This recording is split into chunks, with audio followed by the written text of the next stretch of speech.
Le damos la bienvenida a esta hora al ingeniero David Landa. Él es miembro del colectivo Moyobamba 500 y hoy el tema que nos convoca es restos arqueológicos en la Amazonía, una oportunidad desaprovechada. Qué gusto saludarlo, ingeniero David Landa, muy amable como siempre. Buenos días, mi querido José, un gran abrazo, siempre agradecidos por esta ventana de opinión que nos dan a nosotros que habitamos este maravilloso territorio amazónico. A tus órdenes. El tema que nos convoca es restos arqueológicos en la Amazonía, una oportunidad desaprovechada, ¿no? ¿Qué tan numerosos, notables y puesta en valor son los vestigios arqueológicos en la Amazonía en estos momentos? Que los peruanos no sabemos aprovechar o quienes viven en la Amazonía no tienen, digamos, oportunidad de valorarlos en su exacta dimensión. Interesante. Primero, de repente habría que hacer un paraguas apreciativo de la situación que se encuentra en la investigación arqueológica en la Amazonía. Como en casi todas las esferas, y esto no es una queja de habitante llorón de la Amazonía, sino es una realidad, la Amazonía peruana está tan alejada de la atención que le debería dar el gobierno central, no la atención de una conferencia, de una charla, sino de la atención realmente con una mirada profunda que ayude a develar lo que la Amazonía tiene, en todo orden de cosas, ¿verdad? Pero en este caso que nos convoca y que motivan, ustedes proponen que es en el tema de la arqueología. Cuando uno habla de la Amazonía, realmente uno piensa que aquí todo es verde y todo está vacío adentro y que no era posible que se hayan asentado, culturas o naciones culturales importantes y que solamente hay por ahí desperdigados o han existido y sobreviven hasta el día de hoy pueblos originarios nativos. Hay un desbalance marcado, y esto es ya la parte conceptual real, no verificable, hay un desbalance tremendo en la investigación arqueológica en la Amazonía frente a la investigación que se hace en la costa y la investigación que se hace en la sierra. No cabe ninguna duda de que en la costa se tienen grandes concentraciones de vestigios arqueológicos de diversas naciones culturales, desde el sur con los Wari, los quechuas, etcétera, hasta el norte, llegando hasta los vicus, que ya compartimos territorio con Ecuador, y en diferentes estadios cronológicos del desarrollo de la cultura nacional, ¿no?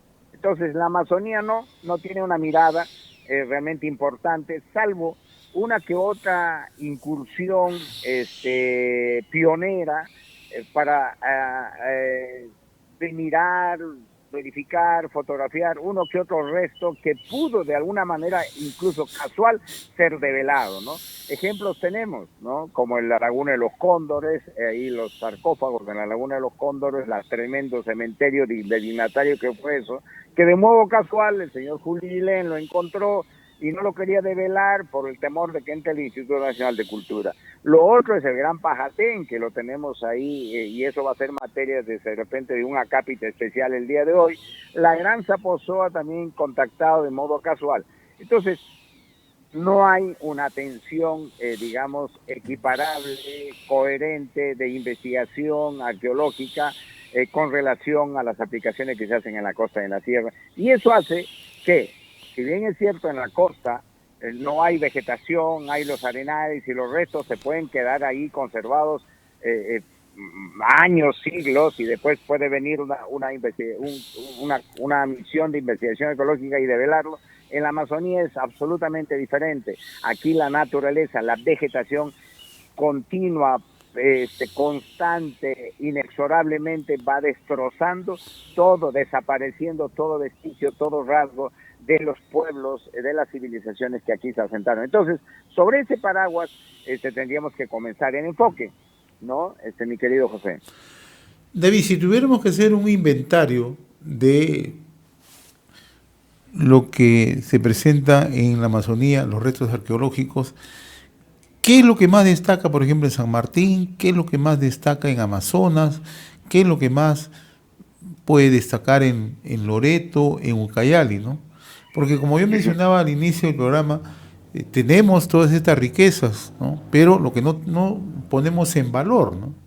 Y una puesta en valor no solamente es en el plano de mantener viva la historia, sino una puesta en valor también significa generar capacidad de ingresos a través del turismo, desarrollar actividades conexas, etcétera, etcétera, ¿no?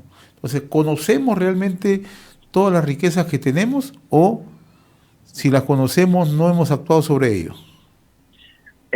Mira, qué interesante lo que tú propones en tu pregunta. En realidad, si hacemos un inventario del contenido arqueológico de la Amazonía, la andino-amazonía, de Amazonas, San Martín específicamente, que es la que concentra la mayor cantidad de vestigios, en realidad vamos a ver que ese inventario es largo, ¿no? Tenemos, por ejemplo, ahí el Gran Vilaya, el Valle de los Muertos, Caraquilla, Rebach, La Congona, Cataneo, la Ciudadela de Macro, qué sé yo, podría seguir enumerando ahorita un montón de lugares, por supuesto, aparaguándonos en otros vestigios importantes como tenemos los conocidos, que es el Cuelap, ¿no? Lo otro que es el Gran Pajatén, que por lo menos conocido a nivel de fotos y algún cacareo por ahí, y la Gran Zaposoa, ¿no? Que son sitios muy importantes. Entonces, podría seguir enumerando.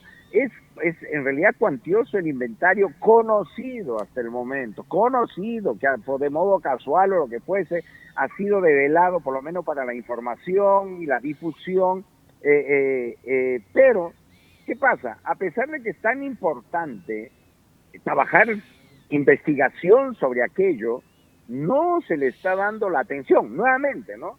Nuevamente, o sea, sabemos que existe, sabemos que es importante, pero estamos concentrados en un enfoque costacéntrico y que damos poca importancia al Ande y menor importancia aún a lo que puede contener la Amazonía, cuando, siguiendo la secuencia de tu comentario pregunta, tenemos recursos tan importantes para ponerlos en valor para en dos segmentos que tú claramente definiste: el segmento de la investigación científica y el aporte científico a la interpretación de nosotros mismos y nuestra existencia en el planeta, y por el otro lado, la puesta en valor para generar a partir de ello bienestar y dinamizar las economías, ¿no? Basta mencionar, por ejemplo, mi querido José, en ese sentido y en el segundo segmento que tú sugeriste, imagínate si dos elementos se han puesto en valor en Amazonas.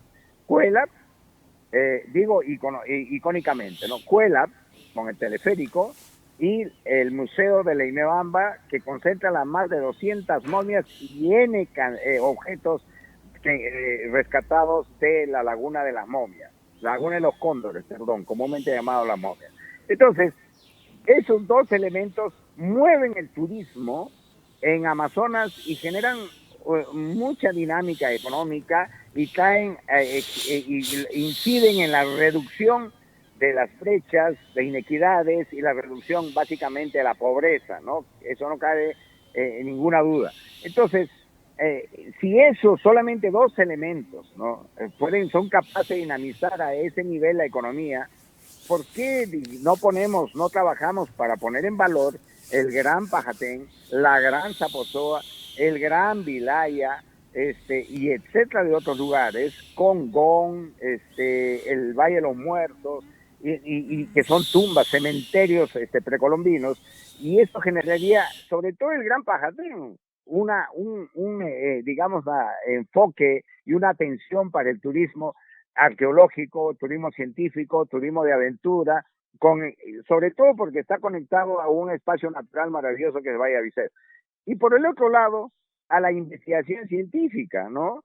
Imagínate, la nación cultural, que podríamos decir, generó toda esta estos vestigios que son materia del comentario del día de hoy, como están mostrando las imágenes de Cuélap y otros más, pues faltó rotularlos, quién sabe ahí, el Gran Vilay, etcétera, etcétera. Pero en fin,